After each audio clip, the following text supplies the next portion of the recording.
introduction. Good afternoon. I'm Stephen Pfeiffer, a William Perry Fellow at Stanford Center for International Security and Cooperation, and I will be introducing and moderating today's discussion of the European Security Initiative.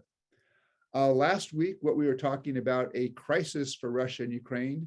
Last Thursday, it became an all-out war, and it's likely the largest war in Europe since 1945. Early last week, the Russians had assembled as an estimated 100 battalion tactical groups, between 150 and 200,000 soldiers around Ukraine. And sadly, it turns out that the US government intelligence, which was made fairly public, turned out to be prescient. A week ago yesterday, President Putin officially recognized the two little statelets, the so-called People's Republics of Donbass and Luhansk, but he did it in a rambling one-hour rant of grievances, really against Ukraine, that I think in retrospect was his case for war against Ukraine. On February 24, he announced the so-called special military operation. Interestingly, Russian media are banned from using the term either war or invasion. But in his statement, he made very false claims regarding Ukrainian desires for nuclear weapons, genocide in eastern Ukraine, and Nazi leadership in Kyiv. An interesting statement when the president of Ukraine is Jewish. So far, after 7 days, the Russian military has not made as much progress as people would have expected. They seem to have sent in smaller units at first, perhaps underestimating the scale of the resistance they would meet. For their part, the Ukrainians are fighting with skill and determination, but it does appear that, particularly around Kyiv, the Russians now may be reorganizing their force, perhaps for a second thrust with more determination. We don't yet know, we'll have to see. But in all of this, there were efforts to try to avoid this. French President Emmanuel Macron met with Putin 2 weeks ago on February 14 for 5 hours, and he's had several phone calls since. And with Chancellor Merkel's retirement last December, it's President Macron who is now the Western leader who is the most frequent interlocutor, either in person or on the phone, with Vladimir Putin. And so while trying the dialogue, the French, though, have also been, I think, very active within the European Union in shaping the tough sanctions response that we saw over the weekend. And also France, along with other allies, has been taking steps to bolster NATO's force presence on the eastern flank. So given France's role in all of this, I'm delighted today that we have somebody to talk about the French policy approach and French perspectives on the Russian-Ukraine war. And I'm delighted that we have Sylvie Kauffmann. She's a distinguished journalist, a leader writer, editorial director or editor-director, and also columnist for Le Monde. Previously, she was a columnist for the New York Times, and she's reported from Asia, East Europe, and the United States. In America, she wrote a prize-winning series on life in America after the 9/11 attacks in 2001. So we're delighted to have her here. Let me just say the chat function now does not work. But if you have questions, please put them in on the Q&A session. And following her opening remarks, I will try to get into as many questions as I can. So Sylvie, thank you very much for joining us, especially because where you are, it's the middle of the night. But we're delighted to have you, and I look forward to your comments. Thank you very much. Thank you, Steve. And it's not exactly the middle of the night. It's just 10 p.m. here in Paris. So it's kind of a decent time. And it's also a very timely subject because just 2 hours ago, President Macron addressed the nation here in France with a Ukrainian flag behind him. It was a solemn and sober address, short by his standards. It was just 15 minutes. And he very squarely denounced the lies of Russia to justify the war. He accused Vladimir Putin of revisionism and commended President Zelensky for his bravery. He also said very clearly, we are not at war with Russia. And he said that France stands by all the Russian citizens who are brave enough to oppose the war.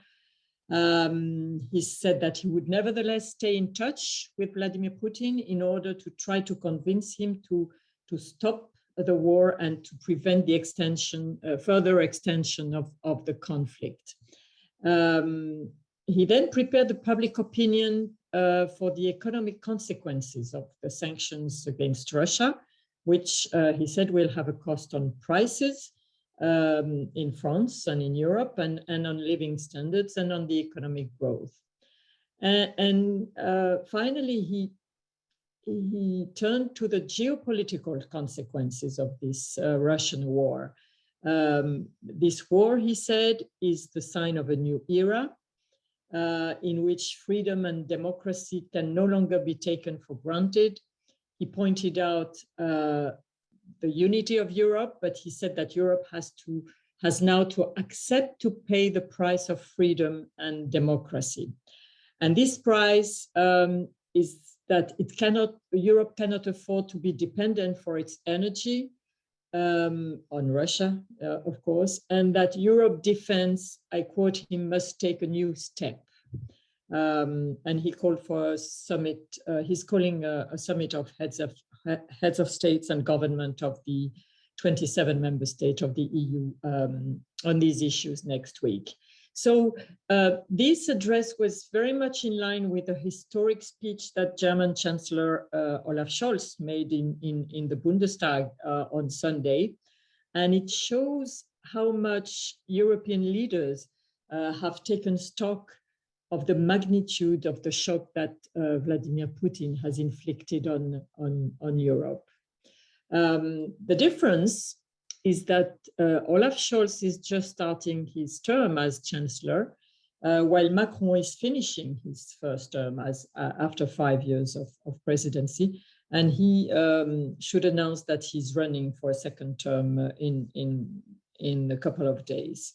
The presidential election is first round is April 10, so it's very soon. So it's a remarkable moment for Macron, because it reminds us of another important event in his foreign policy at the very beginning of his term in 2017. A few weeks after his election, Macron invited Vladimir Putin to the Versailles Castle to inaugurate a grand exhibition on Peter the Great.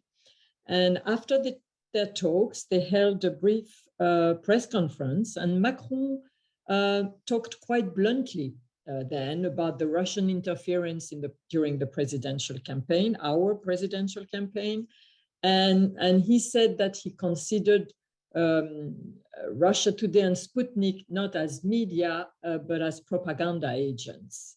Putin had been briefed beforehand he knew that these issues would be raised during the press conference, and he didn't react. But Macron then earned himself a reputation of a tough talker and clear-sighted on Russia.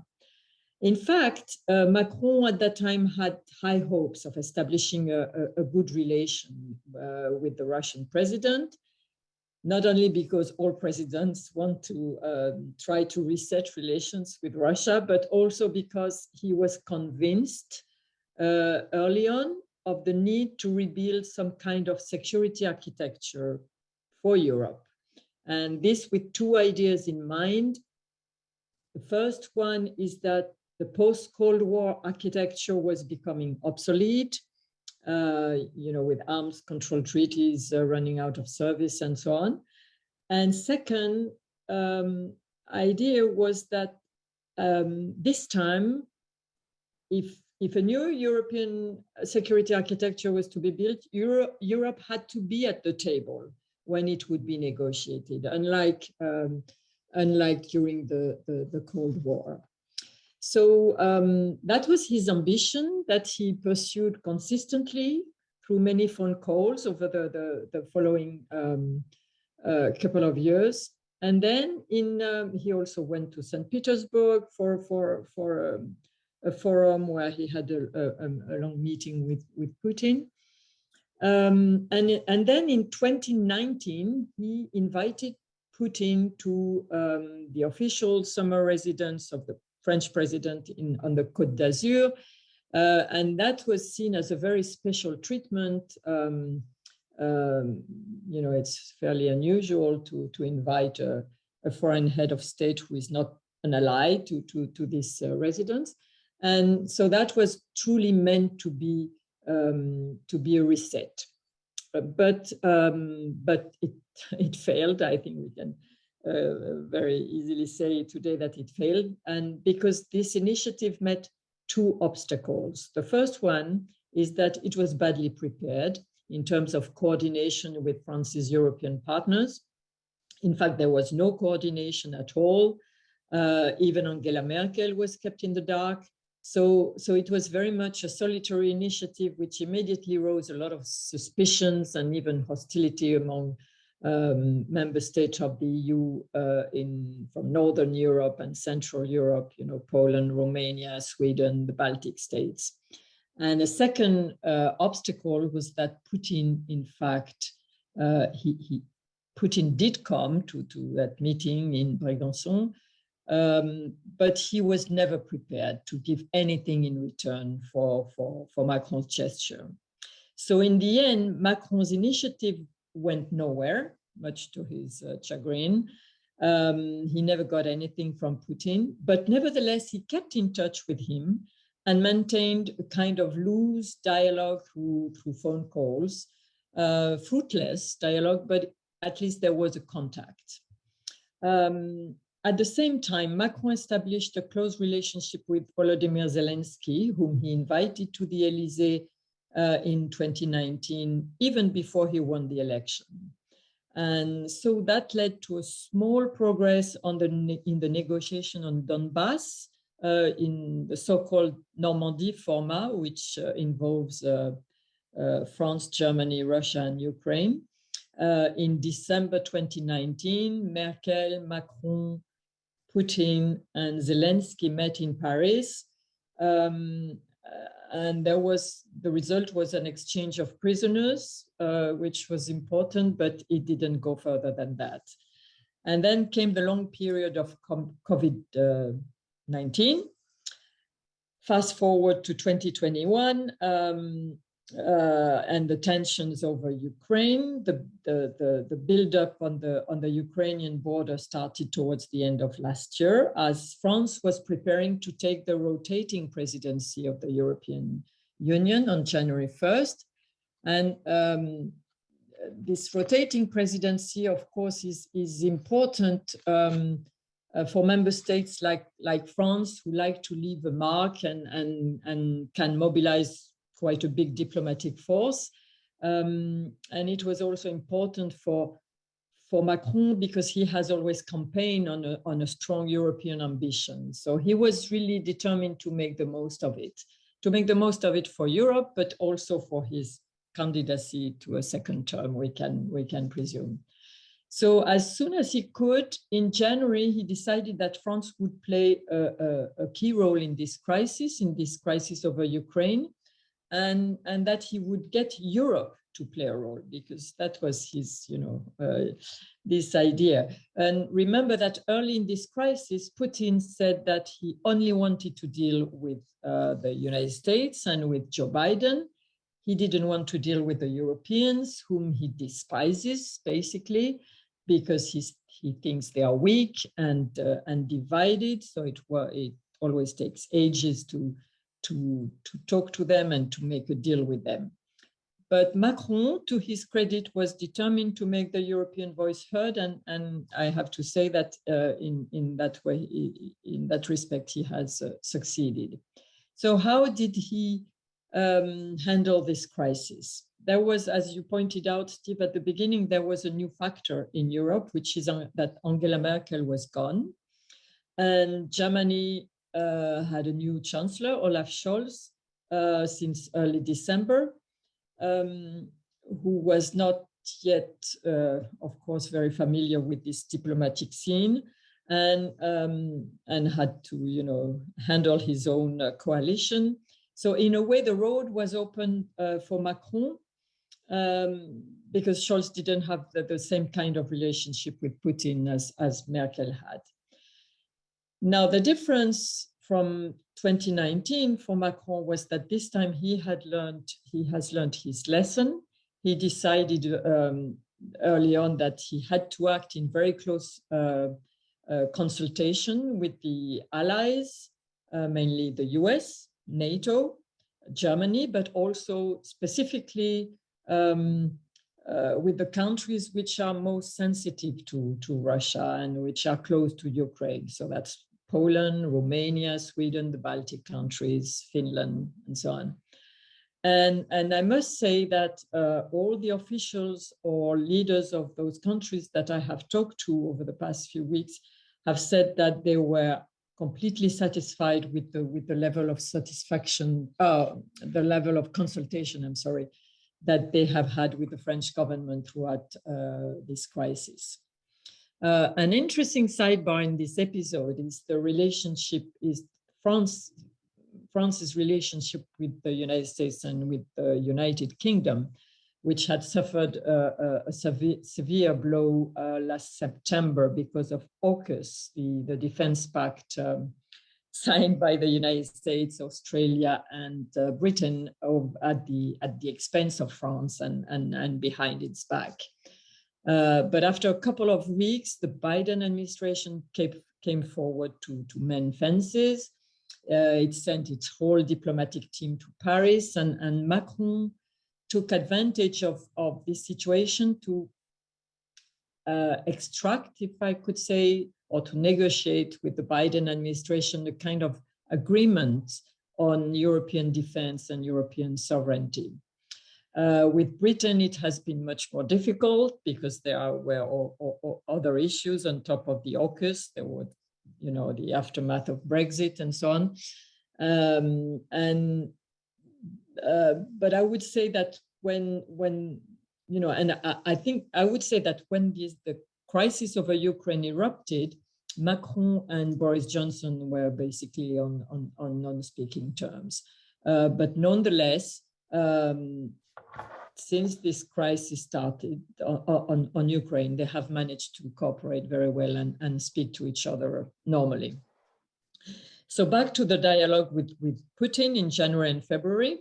Macron took the lead because, as chair of the EU, because he had a line of contact with Putin, because he was the only European leader who carried enough weight to try, and because he really believed, I think, that he had a chance to succeed. And after several phone calls, he decided to go to Moscow, to take his chance. On February 7. In fact, it was February 7, and the following week it was Schulz who went, and then on to Kyiv the next day to achieve some kind of de-escalation. This was the goal. But in Moscow, he was faced with a very tense situation. He refused to take a PCR test on arrival, which meant that he had to sit across that 4-meter table, which was rather ridiculous. And then he held 5.5 hours of a very tough discussion with Putin. The whole idea was to bring Russia back to the negotiating table with Ukraine on the future of Donbass as a first step, in this so-called Normandy format, and to attract him with the prospect of a wider ranging negotiation with the West on a new European security order. They held a joint press conference afterwards, and the tension between them during that press conference was obvious. You could see it in their body language, like, for instance, when Putin was asked about the Wagner groups of mercenaries, because at the same time, Macron had to handle another crisis in Mali, in the Sahel, in Africa, and where French forces have been deployed for 9 years, and they are kind of withdrawing now. But they were challenged by those groups of Russian mercenaries, the Wagner groups, which were openly challenging French forces there. And so every time Macron had been questioning Putin before the Ukrainian crisis about those groups, which were also active in Libya and so on. And every time Putin would answer like, he had no idea where these groups came from and that they had no relation with his government and so on.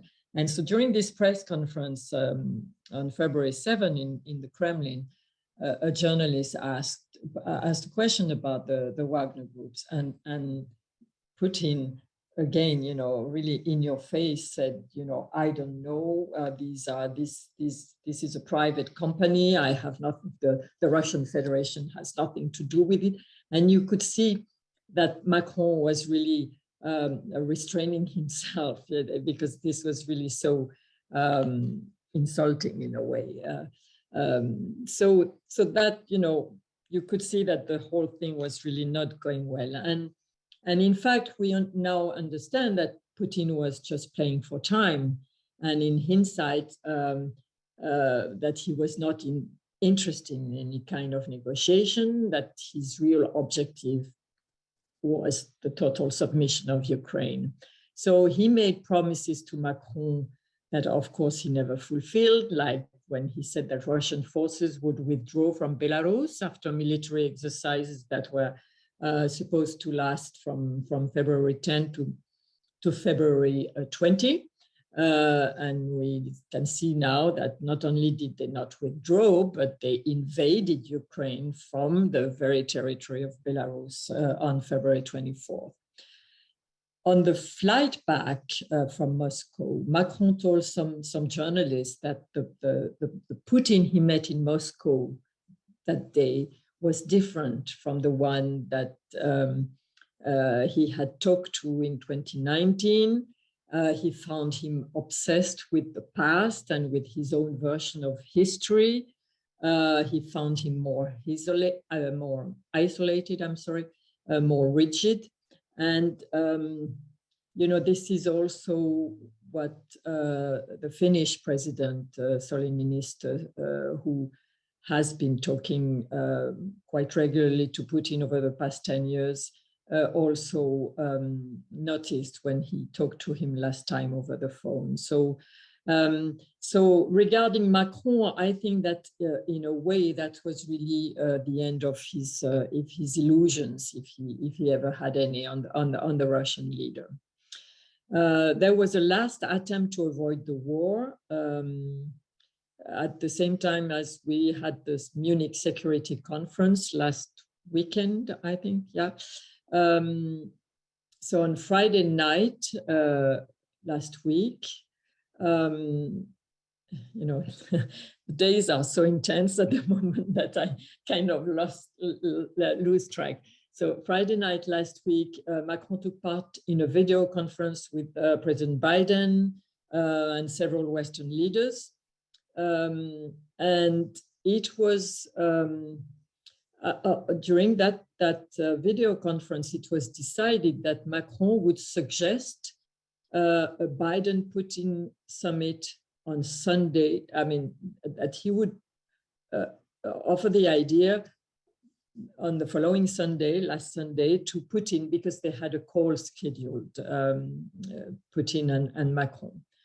And so on Sunday, Macron talked, I think, twice to Putin, the first time for an hour and a half at least. And Putin apparently seemed to agree or agreed on the principle of a summit with President Biden. But I think that there Macron fell into a trap. And on Sunday night, very late, he made it known. There was a briefing by an Élysée official for journalists, and it was announced that there was an agreement in principle to hold a summit between President Biden and President Putin. So no date or place was announced at all, but there was this agreement in principle. The White House, yes, the White House confirmed this, but the Kremlin never confirmed it. And I think the mistake was to go ahead with the news that this agreement had been reached. And of course, the next morning, Peskov, Putin's spokesman, poured cold water on this expectation and said nothing was decided. And then, so that was quite quite a blow for Macron, I guess. And then there was the same day on Monday, there was this sinister meeting of the Russian National Council in the Kremlin. And then Putin made his extremely angry and aggressive speech, and then recognized the two breakaway republics of Donbass, and the rest, as we say, is history. Now, as I said at the beginning, Macron and Schulz both reckon that this war that with this war, Europe has entered another era. And I think this is very much the feeling that we have now in Europe, in Paris in particular, but I think in many other capitals of Europe, because the consequences are already far-reaching. For instance, at the EU level, it took 3 days to European leaders to achieve I think a genuine revolution in their geopolitical outlook. Even though they had been preparing and sometimes arguing over there, they had been preparing those sanctions for several weeks. There was a lot of talk about, whether they disagreed on energy, on SWIFT, on financial, on the scale of sanctions, because each member state had its own problems or interest or dependency, and suddenly they all came to, there was quite a good level of unity, but we knew that behind the scenes there was always this, negotiation or disagreement. But then, they all came together during this weekend. And on Sunday, the president of the European Commission, Ursula von der Leyen, had this statement where she spoke about a watershed moment. And I think that was true. Because when she announced that the EU would finance weapons deliveries by member states, you could believe that this was really a watershed moment. This decision turned the EU overnight in an organization which is able to take decisions on defense and security, and this is, I think, a true turnaround. So this is one first consequence on the power that the European Union is taking to make this kind of decision. In full unity, you have leaders who always are sources of problems, like Viktor Orban, the Hungarian prime minister, who is close to Vladimir Putin, who has, made no problem on this decision, and so that was quite impressive. The other series of consequence, I think, is over the scope of the European Union itself. That we already hear officials talking about new approach, which will be needed for what we called our neighborhoods. So that's, of course, Ukraine, Moldavia, Georgia, Western Balkans. There is now this realization that those countries which, would like to join the European Union, but we kept at bay more or less because we knew first that some of them don't have a level of economic development adequate to join the EU, but also because there was this sense that it would be difficult for Russia and that it would make the whole situation maybe unstable or whatever. That was the problem with Ukraine and with Moldavia. Now there is this sense that it's over. We have to find a way to integrate, to get these countries closer to the European Union, to protect them and to protect ourselves also. So I think this is a second new dimension of this conflict for Europe. And I think on defense, on the whole issue of strategic sovereignty, if you want, which has been, the big ambition of Macron of his whole first term, now this ambition has been strengthened because it is true. I mean, it is obvious. It's interesting because during the COVID crisis, you know, the awareness came of European dependency on Asia for medical equipments and all this. And now it's a second reckoning, if you want, that it is obvious that for energy, we cannot afford to be dependent on Russian gas the way, you know, but some countries are more dependent than others, but, you know, as a whole, it's a very, obviously a very difficult situation. And for defense, you know, now we are talking about delivering weapons, and we are delivering weapons to Ukraine, but some countries just don't have the weapons because they have been relying so much on the United States and on for the past decades that, you know, there was this whole debate about the 2% budget for defense spending. Some countries didn't reach this. And so, you know, that there are really several avenues opening suddenly where the Europeans are aware that they are going to have to make very tough decisions very soon because of this crisis. And there will be, I think, existential decisions, and they will be felt like this. So I think I will leave it there, and maybe we can cover more ground with questions if you want. Well, thank you, Sylvie. I think you've covered a lot of ground and you've got us off to a great start. Let me pose a couple of questions, then I'll start taking questions from the Q&A function. And just a reminder, if you have questions, put them in the Q&A function and we'll try to get to as many as possible. I guess the first question I have is, on the American side now, or at least in America, there's a perception here, and I wonder if you would confirm it, that in contrast, say, to the Afghanistan withdrawal, that the Biden administration really did get the diplomacy right in terms of lots of consultations, coordination. Is that also the perception in Europe? I mean, did we learn from our experience over the summer? I do think so. Yes, I would agree with this. There haven't been any, you know, I haven't heard about big disagreement the communications was running obviously quite smoothly. Secretary Blinken came to Europe several times, but Macron and Biden, I think, seem to have a good relationship. And at least, you know, everything was organized smoothly and efficiently from what I heard.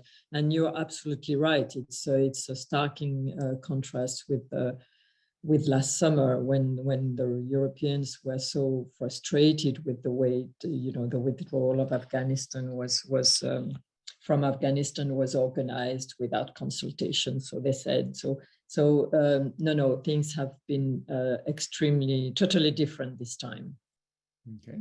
Let me ask just one other question before I turn to what we have from the audience. I mean, in the past, we've seen, particularly with Brexit, really sort of the dynamic duo in the European Union are really France and Germany. So could you talk for a moment about the relationship between President Macron and the new Chancellor of Germany? And do they have a relationship and can they make that really sort of work? Yeah, it's very important.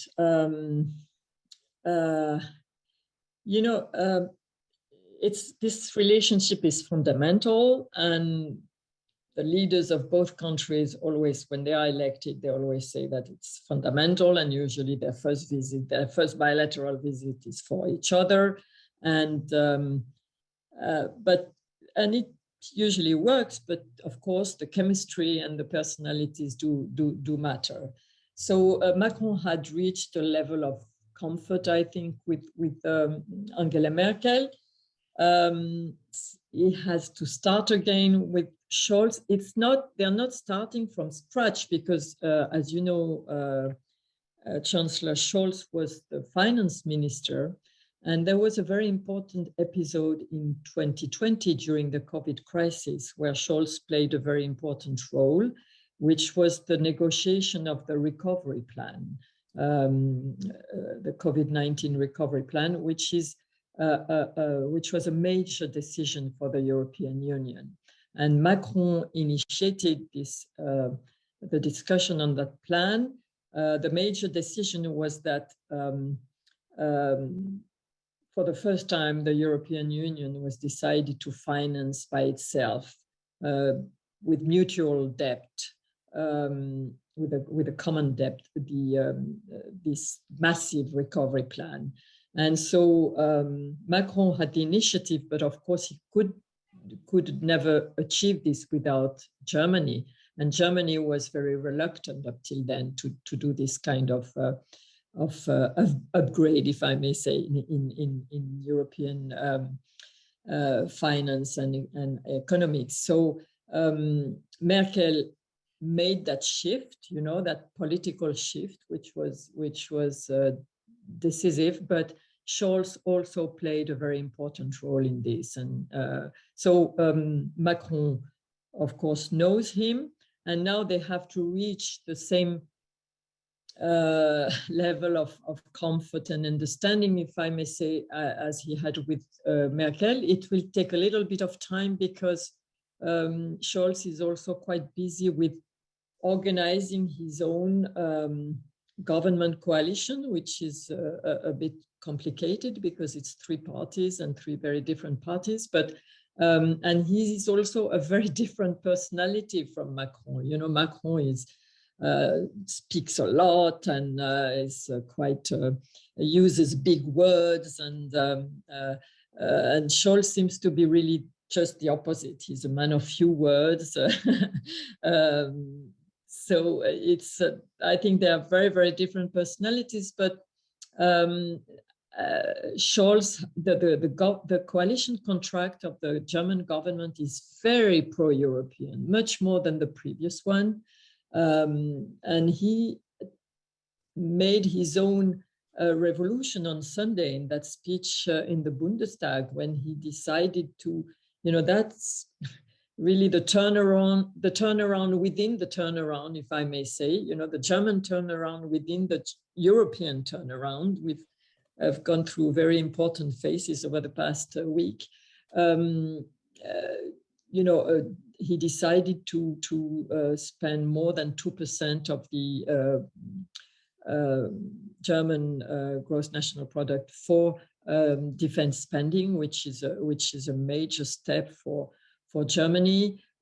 He has decided that Germany would deliver weapons to Ukraine, which is another major step, unprecedented. So I think Macron is going to be very attracted to this chancellor who is able to, to really turn around this country and understand, take the opportunity of history to make this kind of decision. So hopefully, I think they will work well together, at least on this issue.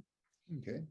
Well, on the German-French question, I've got a question here from Spencer Scott, who notes, France is, because of its decision to use nuclear power, is much less dependent on energy from Russia than other countries, but particularly less dependent than Germany. Do you see any possibility that Germany might actually alter its course and maybe stretch out some of those nuclear plants and kind of take some advice from France in terms of trying to reduce its dependence on Russia? That's a very good question, but it should be asked to a German colleague. This is a question we are all wondering about at the moment in France, and particularly in France, of course. Yes, we are far less dependent on gas than Germany because we have this nuclear power. And it's fairly well accepted in the French public opinion. I must say there's a kind of, and it's more popular than it was like 3-4 years ago. The level of acceptance is even higher now. But I think in Germany there is the Green Party it's in their DNA, in fact, this opposition to nuclear power. So it will really take them, and the Greens are in government. So I think it will take them more pressure and more probably, I mean, the Russian gas is still coming in. That's the paradox of all this. Maybe it's not so paradoxical because the Russians also need this money, I guess, but when the economy is being completely strangled by the sanctions. But, Russian gas is still coming into the pipes to Europe at the moment. If things get worse and the pipes are cut off, the German public opinion may evolve, and the Green Party may evolve also. But I wouldn't take any bet on this. It's a difficult issue. Okay. Okay. Paul Meyer, a retired Canadian diplomat, says that France, as along with other allies, is now providing defense assistance, including weapons to Ukraine, to better enable it to defend itself. Is France seeing, are those weapons, first of all, are they getting through, and are they the kind of weapons that you think the Ukrainian military needs now? So for some reason, the French have not given details of what kind of weapons they are providing to Ukraine. Some other countries have said they were providing Stinger missiles, other anti-tank weapons, but other just helmets or whatever equipment. France just says that they are providing defensive equipment. So I must say, I have to be honest, I don't know what kind of equipment they are providing. Now, of course, how this military assistance is reaching Ukraine is a big issue, because, of course, by air, I think it's probably not possible. I mean, I'm not a military expert, but I understand that it has to go by truck through Poland and then into Ukraine. It's an issue, but apparently it is going, and it's at least part of it is going through. Okay. Claude asks, how is French public opinion regarding this crisis and, let's say, the question of support for Ukraine? How has it evolved over the last couple of months, and what has been the role of the president? Has he been able to reshape that opinion, or is that opinion being shaped simply by events on the ground in Russia and Ukraine? Well, it's been very interesting because even though Macron is not officially running, because he has been postponing the announcement of his candidacy because of the crisis over Ukraine. So now there's a limit for this announcement, which is March 4. So he has to announce his candidacy in the next 2 days. But despite this, the campaign was already in full swing with other candidates, and there are quite a lot of them. And some of them, particularly those on the far right, and we have two far right candidates, Marine Le Pen and this new figure on the political scene, Éric Zemmour, and both, plus another candidate on the far left, Mélenchon, were very either openly pro-Putin or very, favorable to Russia and to the Russian cause. And so since the war started in Ukraine, they had to reverse completely their position, and they have to admit now publicly that Putin is the aggressor and that he cannot be supported and all this. So it's an important development on the domestic political scene and for the public opinion also. And I don't think there was a strong pro-Russian movement in the French public opinion. It was more at the level of some elites, some political elites and some intellectual elites. But, you know, I don't think it took a long time for the French, ordinary French people to feel and express solidarity with the Ukrainian people. And so now we have in France, as everywhere in Europe, you know, very outpouring of solidarity, offers of aid, of taking refugees. And I think there is a very strong movement all over Europe for the Ukrainian people, in favor of supporting the Ukrainian people. Okay. There is outrage. I'm sorry, just to add something. There is also a feeling of outrage, and there is a feeling of fear. People are scared that this conflict may spread. You know, people ask, where will Putin stop? I've been taking part in my newspaper in chats and, you know, things with the readers, and young readers particularly ask, is this going to be the World War III? You know, at the beginning, this was a question which I thought was a bit, you know, over the top, but I can see that a lot of young people in particular are really worried about this. Yeah. We're getting some of those questions too here in America. Daniel Snyder asks, looking back before the Russian attack on Ukraine, is there any sense that we in the West missed something in terms of we could have done something more diplomatically to avoid that?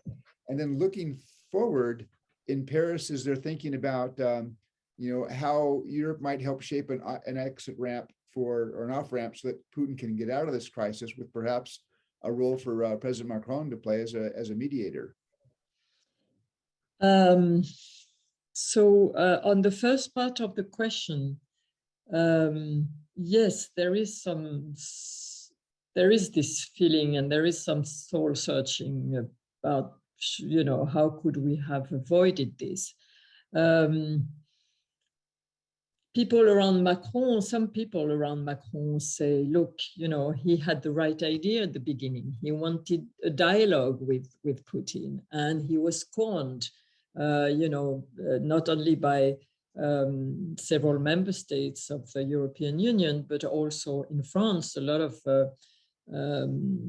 experts and journalists, and, you know, we were very critical of this approach of trying to have a reset with Russia, because we could see that Putin was not giving in, and that we thought it was naive. And, you know, even though Macron always said there's no naivety, I'm a realist, but I think we have to try to find some kind of common understanding of how our continent, we have a continent in common, you know, so we have to discuss how to manage it and so on. You know, I'm not sure.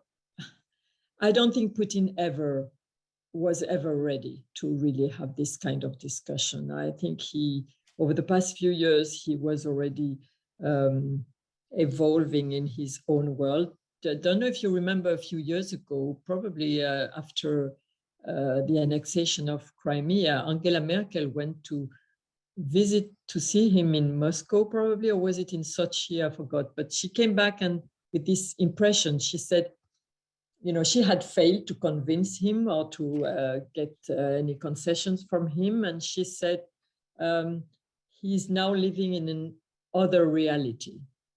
And in fact, that's, you know, that's what we realize more and more now.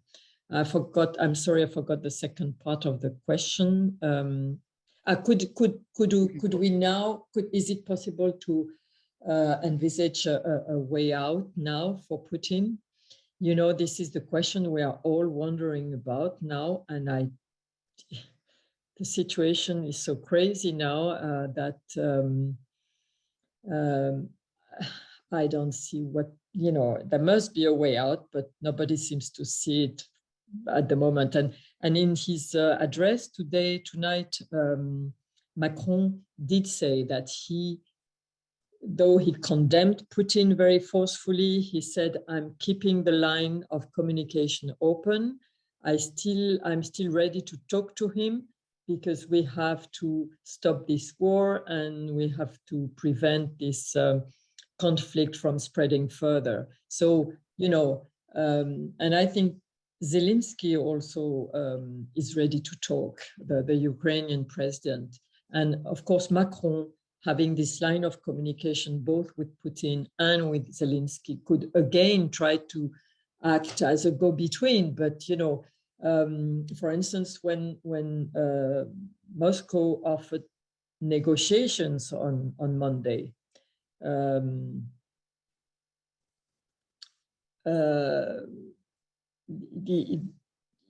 the conditions were, he was still bombing Kharkiv, and his forces were progressing in the south of Ukraine, while they were holding talks in the north of near Belarus, in the north of Ukraine. So, these are not conditions to have negotiations. So I don't know how it can happen right now. Okay. All right. The next question comes from Phil Taubman, who says, "Thank you for a very thoughtful presentation." But he wants you. Could you talk a little bit more about President Macron's vision for a new security architecture in Europe, and how it might replace what is there now? And what do you think that Putin's reaction, would Putin see that as a good thing or a bad thing?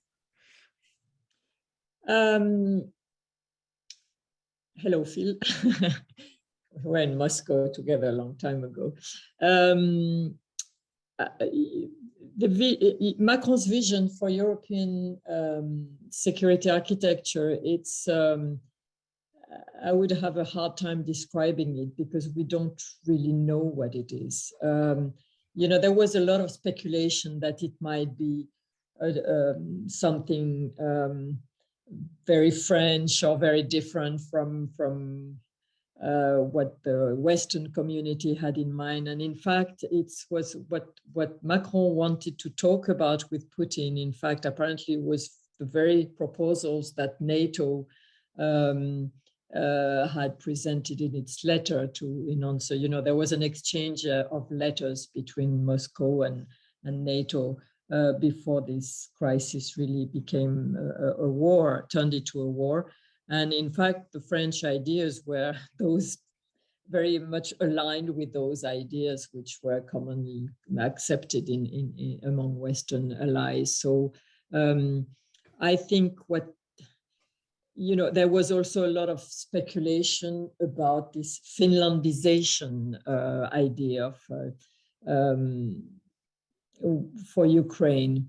And Macron himself brought a lot of confusion in this, because there was a discussion with journalists of the record discussion where this word was used, but not by Macron. Apparently, there was a question by a journalist saying, "What do you think? Do you think Finlandization could be a model for Ukraine?" And probably Macron answered, "Well, it's one of the things which could be discussed or looked at." And then it became a story of its own, and it became that Macron had recommended Finlandization. So he denied it, and it is true, he never recommended it. But, I think in his mind, it had to come from Ukraine, from the Ukrainian leadership. If they, this whole issue of whether Ukraine can be a member of NATO, as you know, has been a subject for discussion for a long time, and then misunderstandings and confusion. So, no, to be short, I think there's not a plan, a Macron's plan for European security architecture. I wouldn't say so. I wouldn't think so. Okay. Let me ask a kind of a follow-on question that comes from Anne-Marie Ritzar, and I apologize if I mispronounced the last name, but how does the public or the French public opinion, but also the French policy community, think about this idea of France sort of reshaping a new European security architecture and maybe a defense mechanism that would be separate from but complementary to NATO?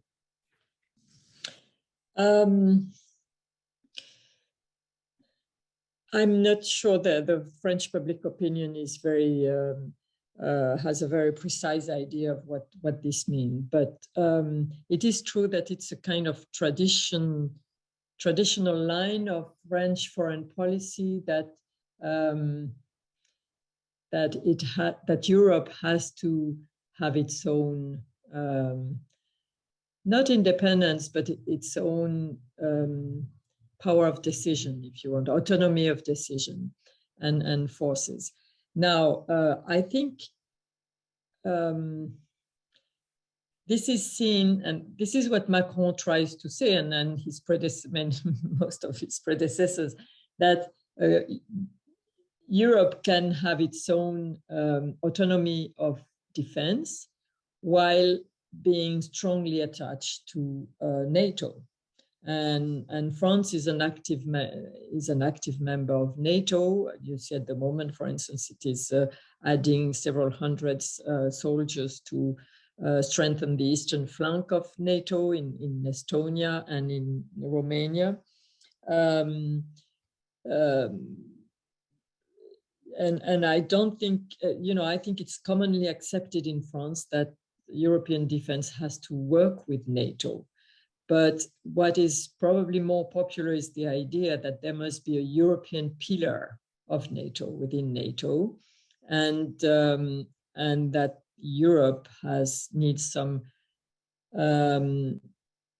autonomy in both capabilities and in decision.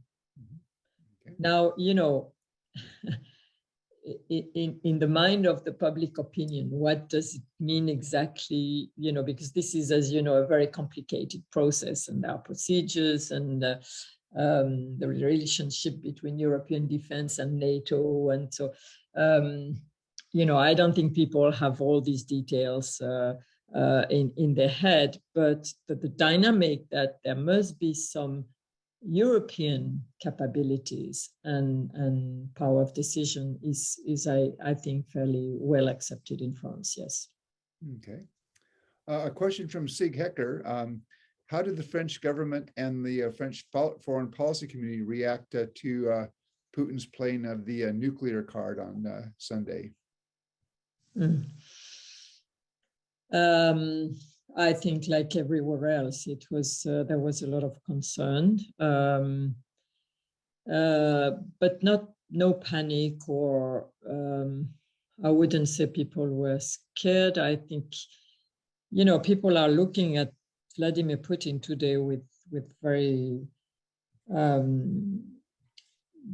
a big difficulty to understand him and to understand his rationale, and whether, we all have questions about whether he's still mentally stable. People really ask this kind of question, ask themselves this kind of question. So the French Foreign Minister Jean-Yves Le Drian was asked on a radio show in the morning radio show that day, what do you think of this statement that Putin put the Russian nuclear forces in high alert, I think was the term. And Le Drian said, well, we also are a nuclear power, so we can do the same. And I think then some people said maybe he could have, he didn't necessarily need to go to that length, but this was that kind of reaction that we heard. Yeah, but he said France can do the same, not that France is doing the same, right? It was can. Well, he said, this is what deterrence is about. They say they are putting their nuclear forces on high alert. Well, we also have nuclear forces, and we can also put them on high alert if needed. Okay. Yeah, that was his answer. Yeah. Okay. All right. My next question comes from Francois Diaz-Marin, who says, could you comment a little bit more in detail on this policy shift in Germany, where in addition to hitting the 2% mark, I think in their next German defense budget for 2% of GDP, they plan also 100 billion euros, which I think is actually 2 years worth of German defense spending right now. Is that Well, that caused, given the history of France and Germany, a little bit of concern. And I go back to a conversation about a year ago in Berlin, where a German official said one of the reasons why going too high on defense spending is that, again, because of the history, it could be awkward if Germany began to exceed France and Britain in defense spending. But at least next year, if they spend that 100 billion euros, Germany will be, I think, considerably ahead of a lot of countries on defense spending. So No, because the GDP of Germany is bigger than France's GDP, and so if 2% of German GDP can be quite a lot. Yes, absolutely. But I don't think there was any concern or worries here about this, because what we realize is that that was the realization that the Germans came to over the past week, in fact, that their armed forces are in such a poor condition, and that's their former defense minister, Annegret Kramp-Karrenbauer, who said that, a few days ago, who wrote that if we want to deliver weapons to Ukraine, where are we going to take those weapons? And then I think a former chief of staff of the German armed forces said, but our armed forces, the Bundeswehr, is in a terrible condition. It is not able to fight, because it doesn't have the means to do this, and it's poorly equipped and so on. And so suddenly people in Germany realized this with the war, not far from Germany, with the war going on, with Russia attacking Ukraine, which is closer to Germany than it is to France. So, there was really this incredible shift in a matter of days. And I think seen from Paris, it was welcome. It's welcome. I think there's a lot of trust now at the moment between France and Germany. There's enough trust that both are democratic governments, that they have proven that they can work together. We are supposed to build what we call the l'avion du futur, this air system of very advanced defense air system together, France and Germany. So we are building weapons together. That takes, I think, a certain level of trust, and I think it is there. Yeah. Okay, well, that actually leads into Phil Taubman's second question, which is if you could talk a little bit more about will the European countries, are they going to coordinate and consult, on arms production? Because I think that has been one of the criticisms of, everybody builds their own tank as opposed to, No, that's a huge issue because we can talk about European defense as much as we can, but if we are unable to coordinate our defense industries, and I think we produce, I don't know the numbers, but we always say that we produce a certain number of different tanks, more different tanks than the US does, more different planes, so we compete on submarines, on fighter jets, on foreign markets, so it defies logic. It defies logic and it defies efficiency. So yes, I think there is an enormous effort of coordination to make, but it's going to be difficult. It's always been difficult. We'll see. It remains to be seen, and that will be a good test if this new situation creates and this new sense of urgency created by the war in Ukraine helps this concentration, helps the concentration of the defense industry in Europe. Okay. The next question is, how does Paris understand how Putin sees his position? Does Putin now feel that he really has to prosecute this war in Ukraine and go to perhaps all the way to replace the government in Kyiv? is the assessment there that he's going to have to go that far? Because I note that the U.S. was pretty open about its intelligence assessment, which did predict a major military operation. And I think a month and a half ago, it would be fair to say that other allies in Europe, and also I was in Kyiv 4 weeks ago, even the Ukrainians were somewhat skeptical of that analysis. But where does France see Putin wanting to go with this? And how committed is he on this course?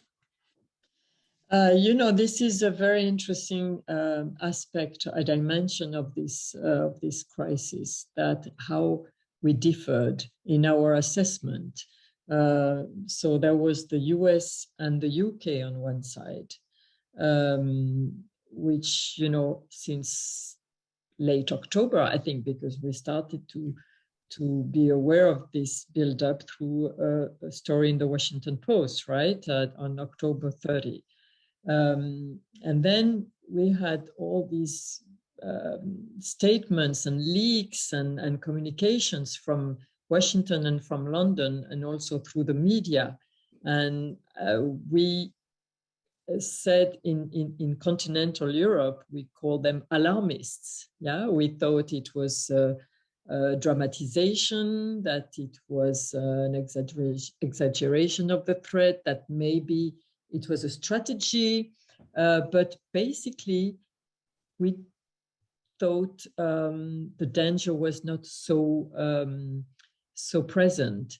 And this is something, as a newspaper, we are working on at the moment, because we are trying to understand why we had those differences of assessment when we were supposed to share the intelligence. Yeah.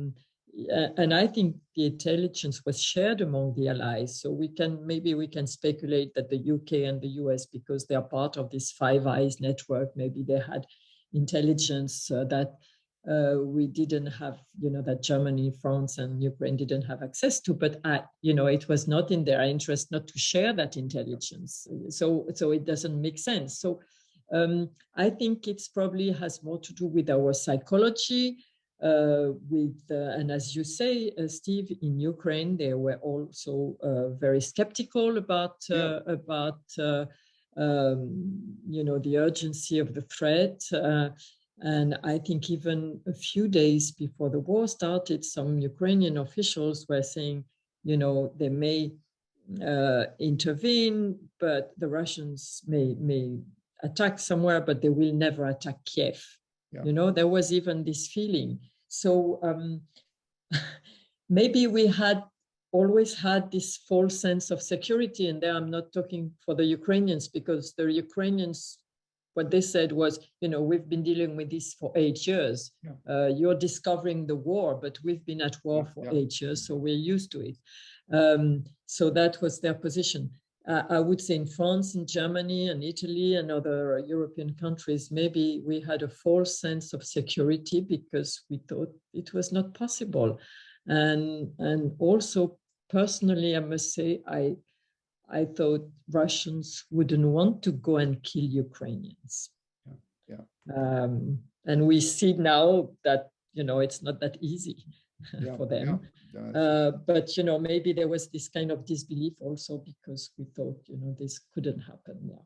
Yeah. It's interesting. Yeah. No, it wasn't. I mean, because when we were in Ukraine 4 weeks ago, what we heard, I think the Ukrainians had a lot of the same information. I mean, they didn't dispute the number of Italian tactical groups they're facing, but their assessment was that, well, if the Russians come in, it was still an if, but if the Russians come in, it was probably going to be more focused on the area around Donbass. And I think, exactly. Yeah, okay. Yeah, exactly. And I must say, in Paris, I was told several times, I asked this question, but why do we have different analysis, assessment?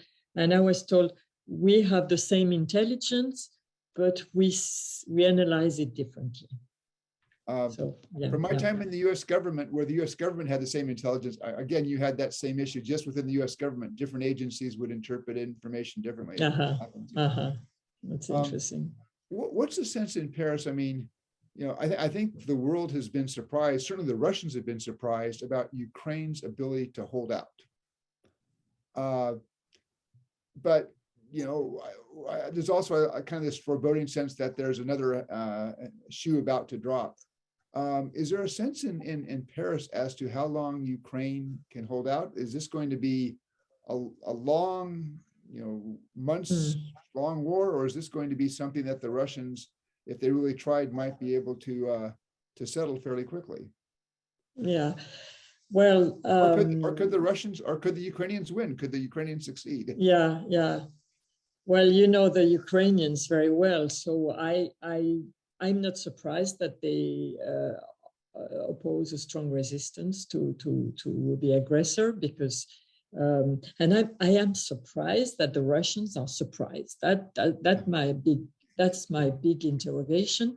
How could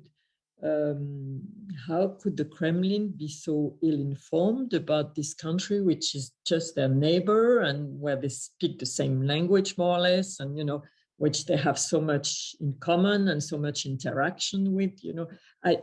I'm really surprised because it's so obvious for people who have traveled there that there was going to be a fierce resistance. Now, how long can it last? I don't know. It depends on the level of intensity that the Russian army will use.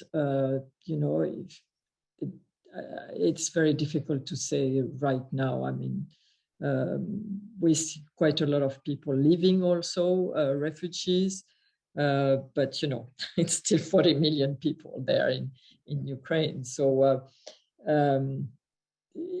What I don't see easily is an occupation. I think this would be really difficult for Russian forces to occupy that country. It's a big country by European standards. Yeah. It's and people wouldn't accept it now. This is not the Soviet times anymore. Yeah. No, I think you're exactly. I mean, I think that actually is the big problem for the Kremlin, if in fact the goal is to depose the current government and put in a pro-Russian government. That government lasts about 2 minutes after the Russian military leaves. So, okay. Yeah. We have one last question. I think we've got 2 minutes still here. You've mentioned a couple of times that President Macron, he has not yet officially announced his re-election campaign, but I think we can all assume that he will be running for re-election. Has his handling of the crisis, has that been a positive? Will that be a boost for him in the election campaign? Because sometimes these things can help and sometimes they can hurt. Yeah, apparently from the first polls we've got, it's helping him a lot. Yeah, his approval rate has gone up over the past few days, and even though after this episode of the failed summit, Biden-Putin summit that I mentioned, there was criticism in political circles. Some politicians said that he had failed and that he had mishandled it and so on. But in fact, he said that he tried. It was worth trying. That was what diplomacy was about, and that he has the support of the other European leaders and of the allies, including President Biden. So no, he's being seen as the leader in charge. And I think his address tonight was very much towards that target. And there's a little bit of controversy because, some candidates say that he's using his position as president to, in fact, appear as the leader in charge. But that's the situation of the incumbent president. So he's taking advantage of it. But on the other hand, it's the job which has to be done. So, but just to answer simply to the question, yes, at the moment it is helping him definitely. Okay, great. Sylvie, you've covered a lot of ground. I very much want to thank you. If we were sitting around the conference room in the William Perry conference room, we'd all give you a hearty round of applause. We can't do that on this particular system, but thank you very much for a really useful presentation. It's been great.